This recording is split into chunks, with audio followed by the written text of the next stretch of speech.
fiction, science fiction, horror, fantasy, crime, LGBT, thriller.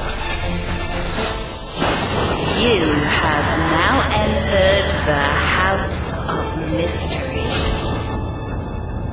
with your hosts, Eric Shapiro, David North Martino, John Copenhaver, and Al Warren. Heard on KCAA 106.5 FM Los Angeles, 102.3 FM Riverside, and 105.0 AM Palm Springs. All right, welcome back into the House of Mystery, and we're at the interview part of the show, and today we are going a little bit different. We normally stick to nonfiction or cults or mysteries of something that happened, and we've been touching off on some fiction lately, and there's some really good writers that do some incredible stories. Now, I've been listening to this book for a while too, and it's just it's an incredible book. I love the way Thank you. done. And the book I'm talking about, so people know, it's Dodging and Burning, and the writer is with us via phone today, John Copenhaver. I'm glad you can make it. Thank you guys so much for having me. Now, John, where did your writing come from? Like, what made you get into doing these types of stories and crime stories, and where does that come from? Well, I originally kind of started off my writing life really when I was much younger, although I wasn't writing. I was making a lot of home movies where I would get my friends together and tell murder mystery stories. Like I'd write a script for them and pull out like my mom's old camcorder. I get pretty old by today's standards. And, we would, I was just, as a kid, I was completely inspired and read lots of Agatha Christie, of course, and Sherlock Holmes and all that stuff that you'll probably find in a lot of mystery writers' past, but, I didn't really start thinking about myself as a writer first. I really started thinking about myself as a storyteller. And then, so I would wrangle all my friends, I think much to their chagrin, although they were good sports, and I would sort of tell these wacky stories, which are pretty hilarious, especially since I grew up in southwestern Virginia, so I have a real sort of mountain twang originally to my voice. These old videos are pretty hilarious. But, I think I'd always wanted to tell stories, and eventually through high school and through college, my interest sort of moved away from mystery more to, literary fiction. Mainly not because I wasn't interested in writing mystery fiction, but it felt like the world was telling me I needed to write literary fiction, and whatever that means. I don't necessarily think there's this dividing line between the two, but sometimes the publishing world does. But anyway, I got my MFA at George Mason, and after I got the MFA, I said, you know what I really love mysteries, and I want to tell one. And I think that in a lot of ways what I was doing, even when I was writing sort of short stories and stuff in my MFA, even my MFA thesis, sort of, really, the narrative is sort of a mystery narrative. So I think it's really kind of where I come from. I think I've always been wanting to tell mystery stories to tell the truth. So where do you draw your influence from? Like when I write some books too, and even Mike's writing a book now, but we're in the nonfiction, so we go out and meet people and get the story and see the cops and we're getting the actual from what happened. So we're not doing like what you do, and that really fascinates me because it's entertaining and it's done well. And so where do you draw your influence, like for your characters? Well, in a lot of ways, I mean, maybe this is true for every fiction writer. They're always sort of pieces or fragments of yourself. And I think there's always a question that you're having about yourself or your background that you're asking with each character. It's not like the whole person, but these little parts. And so I think every character, at least every developed character, I should say, that I have is in some way is a piece of myself, that maybe I see reflected in the world around me, or I kind of want to explore in some way. With Dodging and Burning, I was definitely thinking about my mother, who was Ceola, the younger of the two narrators' age, right at the time that these events would have occurred. So she was exactly Ceola's age in 1945, 46, that time period. And so, I just had questions about her upbringing, what the world was like, being a gay man, and in that time period, of course, my question was, what would have that been like? How difficult would have been? And so that clearly helped sort of inform Dodging and Burning in a lot of ways. But I think generally speaking, I'm always, I guess it's really, very self-centered activity. Yeah. You are always kind of writing about yourself. I really like to sort of put, I love to bolster the fiction with a lot of research. So I certainly appreciate research a great deal and really look for it in the things that I read. That impulse is there, but it's a little different because you are inventing the story instead of reporting on the story, that's finding a way to sort of tell a story that's happened. So I guess that's a little different, but I think that's kind of where I come from. Well, I agree. I mean, when I'm putting together even a nonfiction, I still want to find what's going on, especially an older crime or something, and get the atmosphere of the community in the book. So I think it adds texture, and a lot of people reading it might not have been around, or they don't know what was going on, even just as close as the 60s and 70s, it's time's flying. So, absolutely. So that's important. But it's fascinating to me how you can develop the character through the story. Like, how do you come up with what they're feeling and how they are as a character, like how they say things, how they word things, how they phrase it, how they talk about different subjects. I find that fascinating of how well you can get this person in your story. So you get to know so much about them, and where is that just your imagination? I guess essentially it is, but I guess there's kind of a process to it. And I think this is, it's going to be very different for different writers. I tend to kind of have a sense of a character's, almost more of a surface sense of them, whether it's sort of a mannerism that they have or a look that they have. And then I think I started exploring it, and the novel that I've just finished, that I've been working on now, and it's true for Dodging and Burning as well. I got about 80 pages in, and I had to go back and do a lot of revising to really figure out who they were. So I kind of start with a situation and an idea of who I think they are, and mood even. And then I sort of continue to revise and excavate the character. And it's a journey. That's why I like, really the first draft is just the beginning, because you really do have to excavate and figure out what they're about, what's motivating them.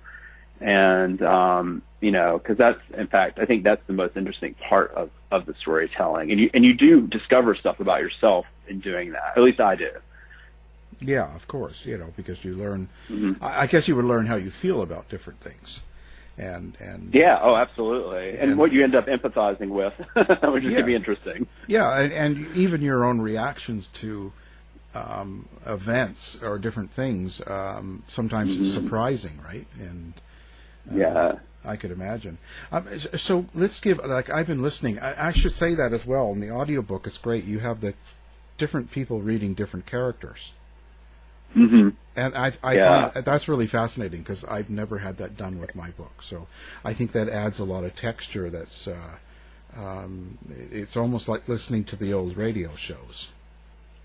Yeah, it was really that was a fun thing to doing the audiobook because, I mean, I love audiobooks. I love, I commute to work. I'm always listening to them. I'm listening to, radio shows, podcasts, everything. So voices are just really important to me. I was like, well, I really hope that I get to participate in choosing these voices, and they did, and had some wonderful actresses doing the voices of the two main characters, and of course, the Day of Death part is another actor. So, I think that it creates a sort of texture to it that it's really fun to, I enjoyed that a lot. Yeah, no, I was surprised, but I was very happy with it. I think it's great. So maybe give a rundown for the listeners. I know it, but give a rundown basically of the plot in the story. Yeah, so Dodging and Burning is really about this. The central character of the story is this wartime photographer named Jay Greenwood, and he is wounded in battle, and he comes home, and the story really begins in the home front. And he agrees to meet this young woman to take a picture of her for a modeling opportunity that she wants to take advantage of. And when he goes to meet her, he finds that she's been murdered, that she's been beaten to death, and he has his camera with him, and he's trained to sort of dissociate himself from violence, and the sort of mitigating sort of influence is the camera. So he picks up the camera and snaps pictures of it, like to in a sense record it.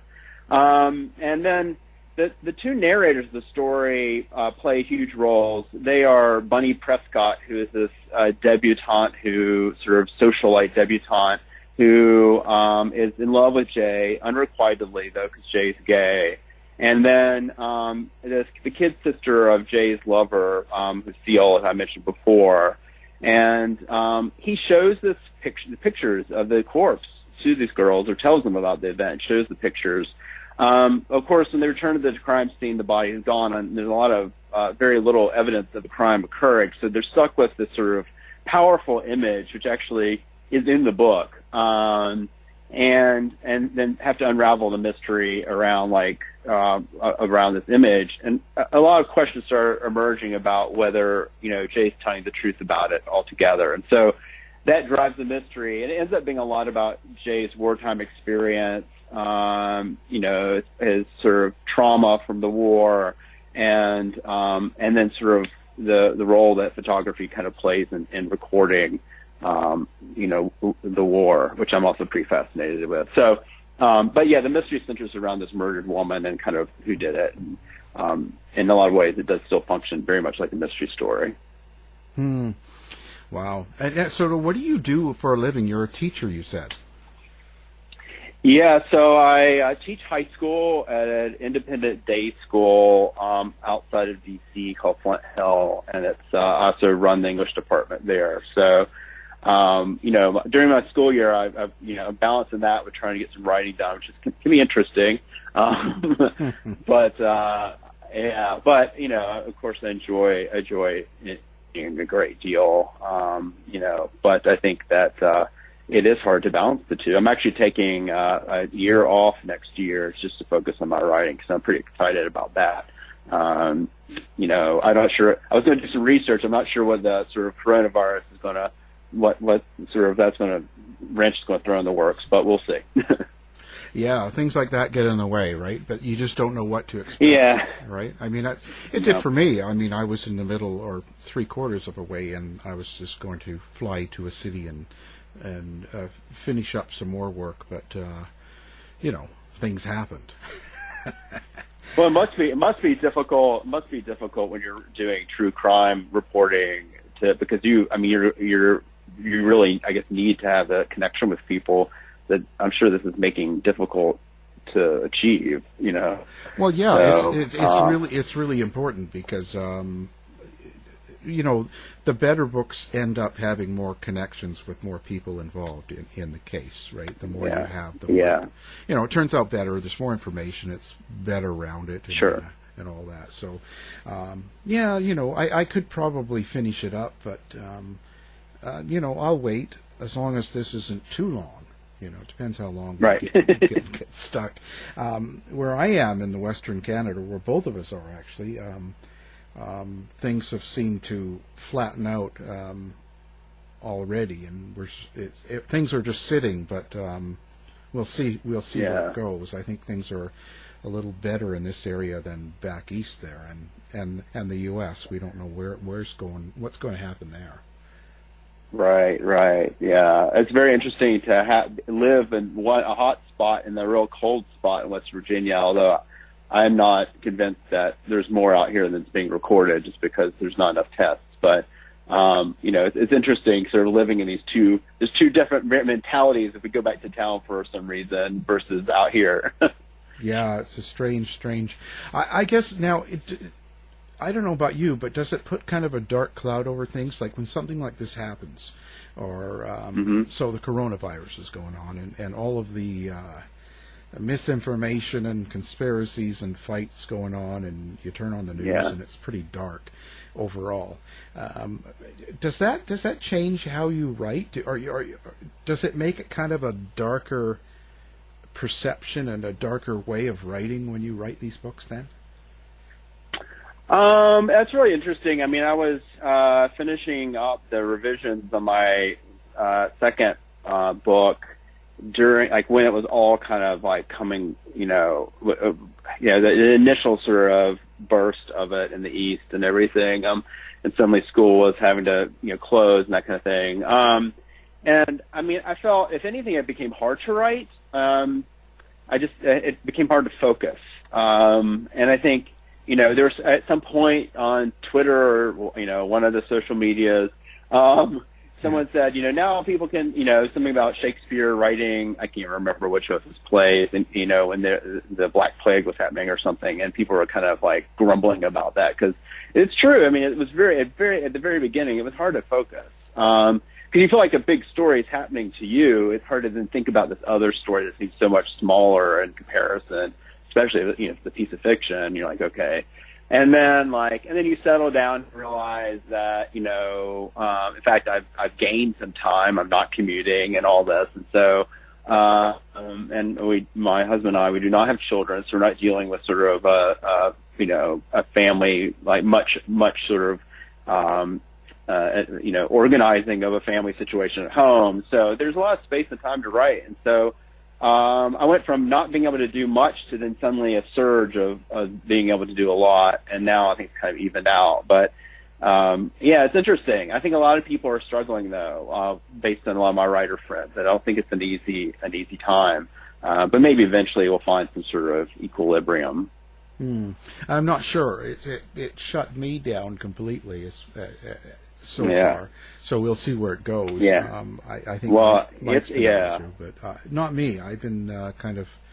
But the thing is, I'm not really good at writing at home either. Yeah. So I don't know if that is your case. I do better writing outside of home. Oh, yeah. I guess that would be difficult. No, home is my writing space. I kind of lock myself away in a room, and although I don't mind writing out at coffee shops or the library or something, that is typically, for whatever reason, I end up just writing at home. Which is, interesting, because I think that's hard for even folks who do normally write at home, especially if their families are there. I know some of my friends haven't been able to write at all because they're home with all their children and everything, and that's, it's just not possible. Yeah. Well, not me. It's just I'd rather be somewhere else and kind of lost in a crowd. So I'd rather be in a city with a couple million people and that I don't know. And that isolation in that way helps me write. So, I guess it's all different for different people. I've been writing for 2 years, and all of a sudden there's all these people in my space. It's like, it doesn't make any sense to me. It's like, I just want to yell, "Get off my lawn!" Yeah. Right. do it. You know, it's really a strange process. Hard to explain at times, but pretty interesting. Yeah, I agree. So what do you think is going on now? We talk about a little bit about things happening now, current affairs. How do you feel about things right now? I mean, I think that, I think even at the beginning of this, I was telling myself this is not going to be as horrific as the worst case scenario or as good and fast as people want it to be. I mean, in general, I just think we got to be patient and smart. And my real takeaway from it, though, is instead of getting angry that you whatever, I mean, the economy, is a mess and everything, and it's just something we're going to have to live through. It is like a big natural disaster, and you as angry as you get at the situation, there's really nothing to do with it. You can't do anything. So, in some ways, I think personally, I think folks need to start taking account of what maybe this experience is teaching them about little things. I don't know, whether it's like being out in nature more, or moments that suddenly you're spending more time with your family members. Even it's interesting because, I'm still doing online instruction with high school students, but their lives, they seem more like happy and stable,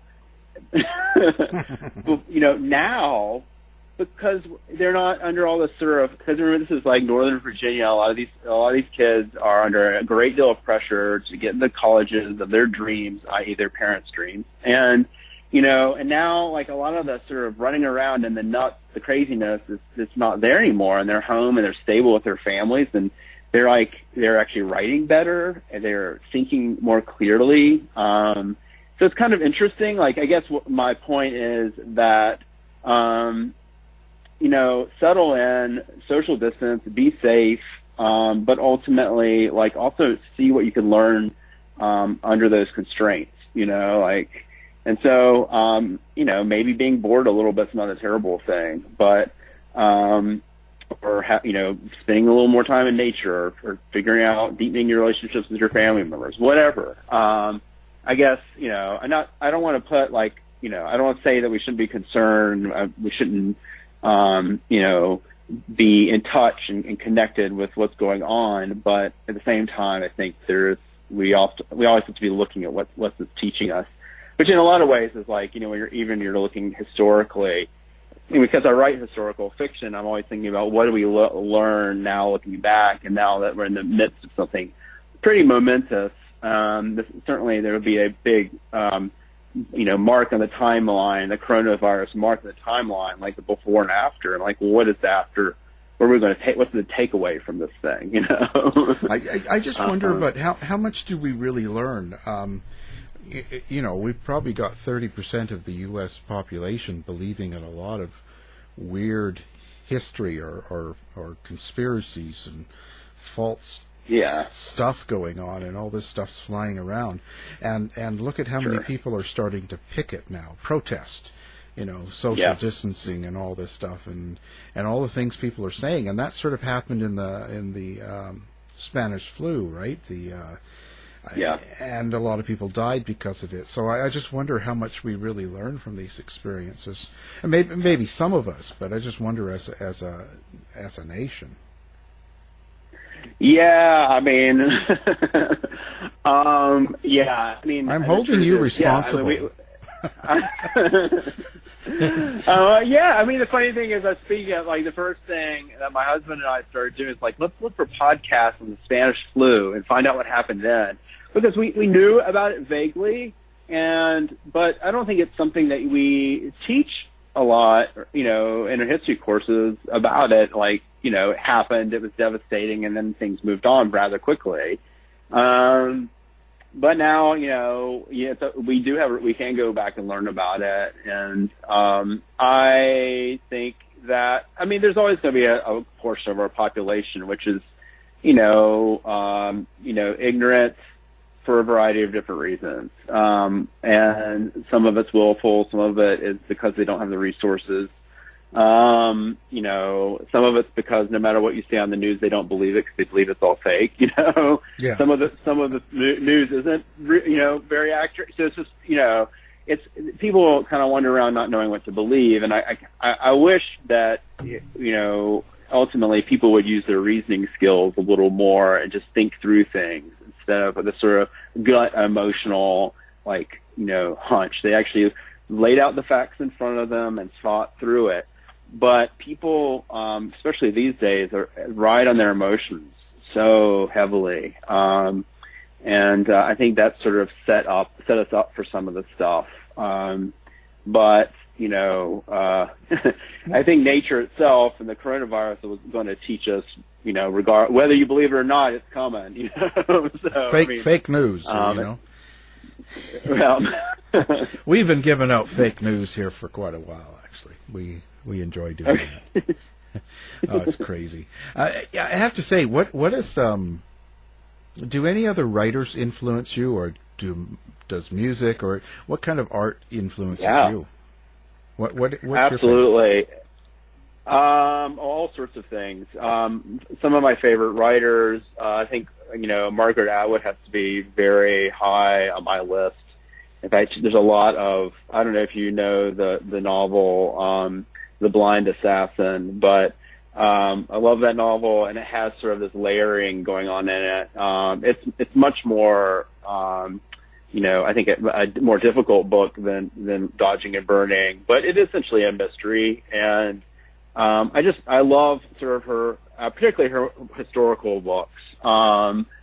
And Patricia Highsmith, I love, although she was apparently a not very nice person. But I think that she's great at creating unease and dread and tension. And I think it's so readable. In terms of, you know, I also love film noir.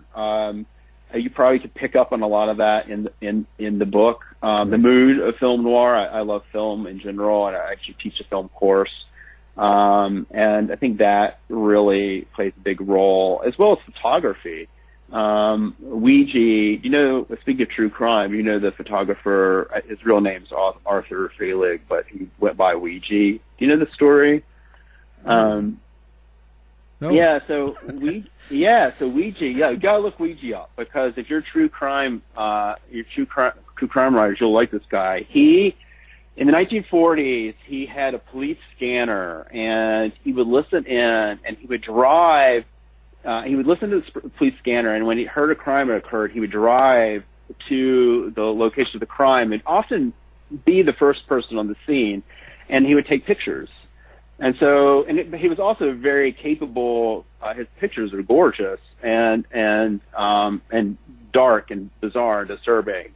But they are, you know, essentially journalistic. And he was also making a lot of social commentary too in his photography, but it has this real gritty noir feel to the images. And they called him Ouija because he seemed to sort of appear on the scene of the crime before even the police knew about it. So it's like there was sort of a nod towards his sort of he didn't have psychic abilities, he had a police scanner, but you know, that sort of spookiness about him. Yeah. But his images, I mean, he's a great photographer. Now, people might feel different ways about his images because they are, in some senses, you know, fairly, you know, explicit and exploitative. So, you know, but they're also really gorgeous and fascinating. And I always love that kind of tension between something that is, so you feel it's problematic, but you're still kind of drawn towards it all the same, and moth to the flame a little bit. And so, I love stuff like that.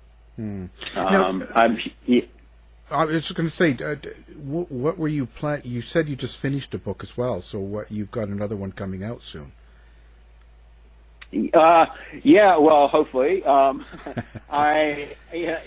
also set in 1948, and this one is, rather not also, but it's also set in the 1940s. It's set in 1948, and it's about two teenage girls. during that time period who get to know one another and kind of end up having a romance with each other, sort of a la the film Heavenly Creatures, which I don't know if you know that film at all, but which is also based on a true crime, and they end up getting involved in a crime, both in solving one and perhaps committing a few along the way.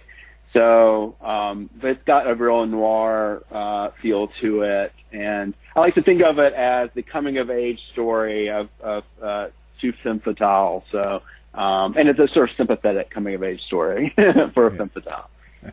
Now, for listeners, do you have a website or a place that you would want people to come find you and find your books?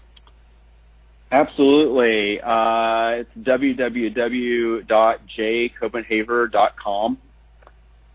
And also, if you just search my name, it pops up there pretty high on the list, I think. Fantastic. Well, we will have that on our website as well, and a link to your book so people can do one click when they're listening. Again, this has been fascinating, and I'm glad you took the time to talk to us today. The book we're talking about is Dodging and Burning, and the guest has been the author, John Copenhaver. Thank you for coming on the show. Thank you so much for having me. It's really been a delight. Thanks, John. That's great. To find out more about our show, guests, or to listen to past shows from our archive, please go to www.houseofmysteryradio.com. The mission has been completed. The end! By George, he's got it! It is the end! I'll say it. If you're lying to me, I'll be back. This has been a production of Something Weird Media.